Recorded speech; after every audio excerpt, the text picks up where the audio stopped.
Hello, my name is Joshua Keith, and this is theburningcoal.com, a website dedicated to God's glory, His grace, and our response to it. Today we're going to do another Monday motivation. We're going to talk about the idea of having faith. Now, faith is fundamental to our relationship with God, and I think it's important to understand what the Hebrew author tells us in Hebrews chapter 11, verse 6. It says, "And without faith it is impossible to please Him, for whoever would draw near to God must believe that He exists and that He rewards those who seek Him."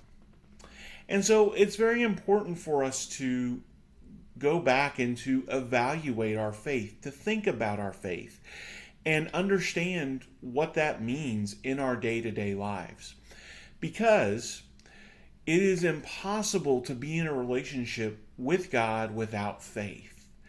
Now, what does the Hebrew author mean by the word faith? If this is so important for us, what is it that it's talking about? It's this idea of trust. It's a reliance on God. And so you need to believe, first of all, that He exists, that He is there, and that He is the one who makes promises. He is the one who sent His Son to die on the cross. And with that, He is going to reward you according to those promises, that if you do trust in Him, that if you follow Him, you will be rewarded for seeking Him.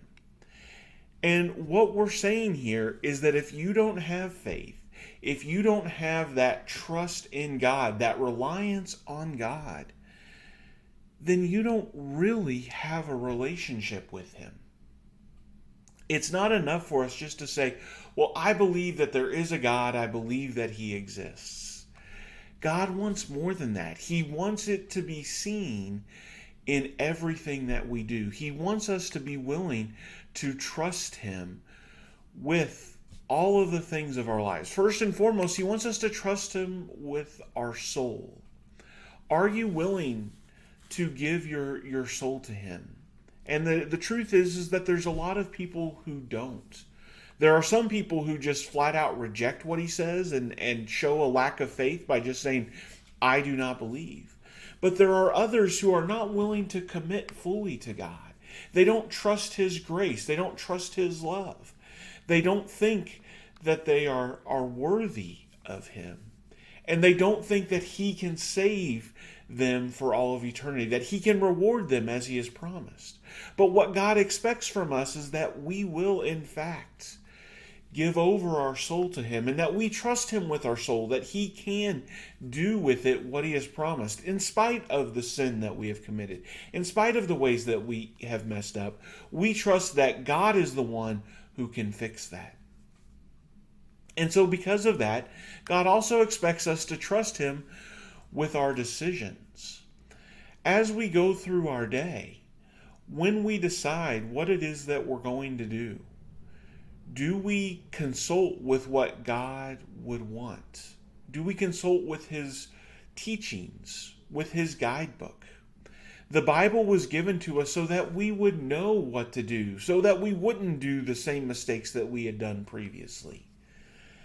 But a lot of people, they don't trust God with their decisions. In fact, their lack of trust shows from even being unwilling to consult God for their decisions. They just make a decision and they act on it without even seeing what it is that God would have them do.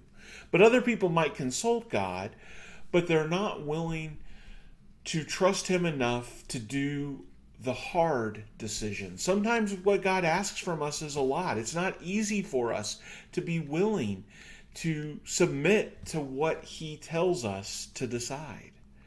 But if we truly trust God, all of our decisions will go through the lens of what would God have me to do? What does God tell me is best to do? And finally, God expects us to trust Him with our anxieties. The fact of the matter is, we've talked time and time again over the past couple of months about things that could give us anxiety. The persecutions, the troubles of life, the sickness, the way our bodies betray us sometimes. the people around us, the way that they choose to live their lives, the way that they interact with us. All of these things could cause us anxiety. But they don't have to. Because we know that God is in control. And because God is in control, we don't have to be anxious for anything. But instead, cast all of our burdens upon Him. So, as we go through this week, let's focus on making sure that we trust God. It's not just something that we say, but it's something that we do. Because that is what's required of our relationship with God. And so if we want to be right with Him, then we need to have faith. Not only that He is, but that He is a rewarder of those who give everything over to Him. I hope this lesson blesses you in your walk in His kingdom.